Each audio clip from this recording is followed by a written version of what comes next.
तो आज मैं आपको एक अनोखी रहस्यमय कहानी सुनाऊंगा। अगर आप चैनल पर नए हैं तो अभी सब्सक्राइब कर ले, क्योंकि यह मेरा दूसरा नया चैनल है। तथा कहानी पूरा देखे, अंत में एक अनोखा रहस्य छुपा है। धन्यवाद। तो सुनिए। बहुत समय पहले की बात है। एक गांव था जिसका नाम था सुखवन। ये गांव अपनी हरियाली और साफ सुथरे वातावरण के लिए प्रसिद्ध था। सुखवन के लोग बहुत खुश और शांत रहते थे, क्योंकि वे मानते थे कि उनका गांव ही देवी का सबसे बड़ा मंदिर है। वे किसी मूर्ति की पूजा नहीं करते थे, बल्कि अपने गांव की साफ सफाई और प्राकृतिक सुंदरता को ही देवी की सेवा मानते थे। गांव में एक बहुत ही बूढ़ी दादी रहती थी, जिसका नाम था शांता। शांता दादी को अपनी आंखों से कम दिखाई देता था, लेकिन उनका दिल बहुत साफ था। वो हर दिन गांव के रास्ते पर बैठ जाती थी और जो भी कचरा मिलता उसे उठाकर एक कोने में रख देती थी। गांव के कुछ युवा उन्हें देखकर हंसते थे और कहते थे, दादी आप ये क्या कर रही हैं? ये तो सिर्फ कचरा है। शांता दादी मुस्कुराकर कहती थी, ये सिर्फ कचरा नहीं है, यह मेरा मंदिर है। मैं इसे साफ कर रही हूँ। नवरात्रि का त्योहार आया। पूरे गांव में उत्सव का माहौल था। इस साल गांव वालों ने एक खास तरह से नवरात्रि मनाने का फैसला किया। उन्होंने हर दिन गांव के एक अलग हिस्से की साफ सफाई और सौंदर्यीकरण का संकल्प लिया। पहले दिन उन्होंने गांव के तालाब को साफ किया, दूसरे दिन उन्होंने रास्तों से कचरा हटाया और तीसरे दिन उन्होंने पेड़ पौधों को पानी दिया। शांता दादी भी अपनी लाठी के सहारे हर दिन उनके साथ जाती थी और अपनी पूरी शक्ति से मदद करती थी। उन्होंने कभी यह नहीं सोचा कि उनकी उम्र ज्यादा है या उनकी आंखें कमजोर हैं। नवमी का दिन आया। पूरे गांव की साफ सफाई हो चुकी थी। गांव पहले से कहीं ज्यादा सुंदर और हरा भरा दिख रहा था। गांव के सभी लोग एक बड़े पेड़ के नीचे इकट्ठा हुए और खुशी से देवी के भजन गाने लगे। तभी शांता दादी ने अपने हाथों से एक बहुत ही खूबसूरत रंगोली बनाई। उन्होंने अपनी कमजोर आंखों से जो कुछ देखा उसे रंगों में भर दिया। जब रंगोली पूरी हो गई तो गांव के सभी लोग हैरान रह गए। रंगोली में देवी दुर्गा की ऐसी अद्भुत छवि बनी थी जो पहले किसी ने नहीं देखी थी। तभी एक चमत्कार हुआ। उस रंगोली में से एक तेज प्रकाश निकला और देवी दुर्गा स्वयं प्रकट हुई। उन्होंने शांता दादी से कहा, हे मेरी प्रिय भक्त, तुमने अपनी कमजोर आंखों से मेरे सबसे सच्चे रूप को देखा। तुम्हारे लिए ये गांव ही मेरा सबसे बड़ा मंदिर था और तुम्हारी सफाई ही मेरी सबसे बड़ी पूजा। उस दिन से गांव के लोगों ने अपनी इस अनोखी परंपरा को जारी रखा। उन्होंने ये साबित कर दिया कि देवी की पूजा भव्य मूर्तियों में नहीं, बल्कि हमारे आसपास के वातावरण को साफ और सुंदर रखने में है। सुखवन गांव में शांता दादी की घटना के बाद गांव की नवरात्रि की परंपरा पूरे देश में मशहूर हो गई। लोग दूर दूर से छोटे हवन आते थे, ताकि वे देख सके कि कैसे बिना किसी मूर्ति और पंडाल के भी देवी की पूजा हो सकती है। गांव का ये साफ सफाई और प्रकृति प्रेम का संदेश बहुत प्रभावशाली था। गांव में एक नया युवा नेता आया, जिसका नाम था अजय। अजय बहुत ही महत्वाकांक्षी था और गांव को आधुनिक बनाना चाहता था। वह शांता दादी की पुरानी परंपरा को मूर्खता मानता था। वह कहता था, इस तरह से गांव की प्रगति नहीं होगी। हमें बड़े बड़े कारखाने और ऊंची ऊंची इमारतें बनानी चाहिए। अजय ने गांव के कुछ युवाओं को इकट्ठा किया और उन्हें समझाया, अगर हम अमीर बनना चाहते हैं तो हमें व्यापार करना होगा। हमें अपने गांव की जमीन पर कारखाने बनाने होंगे। गांव के कुछ युवा उसकी बातों में आ गए। उन्हें लगा कि शायद अजय सही कह रहा है।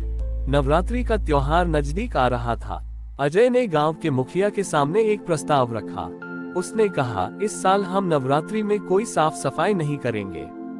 इसके बजाय हम गांव के पास की नदी पर एक बड़ा कारखाना बनाएंगे।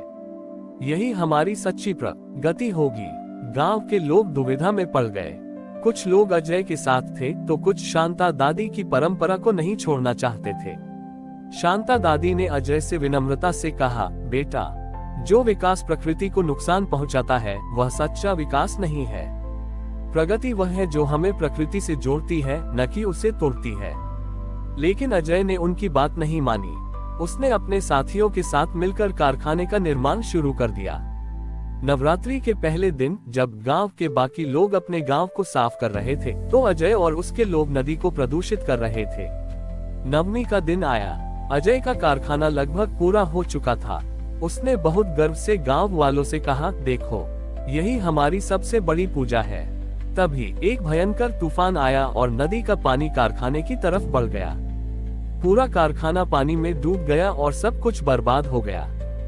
गांव के लोगों ने देखा कि उनका साफ सुथरा गांव पूरी तरह से सुरक्षित था। अजय को अपनी गलती का एहसास हुआ। उसने समझ लिया कि प्रकृति को नुकसान पहुंचाकर कोई भी सच्ची प्रगति नहीं हो सकती। वह शांता दादी के पास गया और उनसे माफी मांगी। उस दिन से अजय ने अपनी सोच बदल दी। उसने अपनी महत्वाकांक्षा को गांव और प्रकृति की सेवा में लगा दिया। उसने गांव के बच्चों के लिए एक ऐसा स्कूल खोला जहां उन्हें प्रकृति की रक्षा करना सिखाया जाता था। सुखवन गांव में अजय की सोच बदलने के बाद गांव ने एक नया, आधुनिक और पर्यावरण अनुकूल जीवन अपना लिया था। अजय ने अपनी नेतृत्व क्षमता का उपयोग गांव को और बेहतर बनाने में किया। उसने गांव के युवाओं को प्राकृतिक संसाधनों का उपयोग करके नई चीज बनाने के लिए प्रेरित किया। एक दिन गांव में एक बहुत बड़ा फिल्म निर्माता, जिसका नाम था सुशील, आया। सुशील अपनी फिल्मों में सिर्फ शहरों की आधुनिकता दिखाता था और मानता था कि गांवों में कोई कहानी नहीं होती। जब उसने सुखवन की खूबसूरती और यहाँ के लोगों के आपसी प्रेम के बारे में सुना तो वह बहुत हैरान हुआ। उसने सोचा कि वह सुखवन पर एक फिल्म बनाएगा और इस गांव की कहानी दुनिया को दिखाएगा। सुशील ने गांव के मुखिया और अजय से बात की। उसने कहा, मैं आपके गांव पर एक भव्य फिल्म बनाना चाहता हूँ। मैं आपको बहुत सारा पैसा दूंगा और आपके गांव को दुनिया में प्रसिद्ध कर दूंगा। गांव के लोग बहुत खुश हुए।